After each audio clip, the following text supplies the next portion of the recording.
Wala pa. Hindi, meron na. Magic. Magic? Ng buhok. Ano, Bobet? Start na tayo? O, dali. Si Ronnie sana. Si Ronnie sana.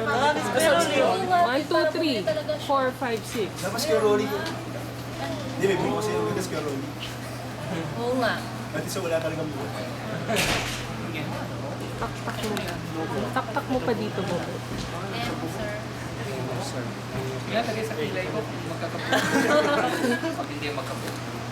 Ay, grabe. Ayan, buhok na siya. So, Pag ayusin mo nabasa, na lang. mawawala. Ay, hindi po. Kailangan i-shampoo off nyo para matanggal. Ganun? Oo. So, i-fix nyo lang, ganyan-ganyan lang, para yung mga excess na fiber matanggal. Then, you spray it na. Ganun? Pwede ba try natin si Ronnie? O, i-try natin. Palagay ka lang mo dito. Kaya may palit ka, please. Hindi mo si Ronnie.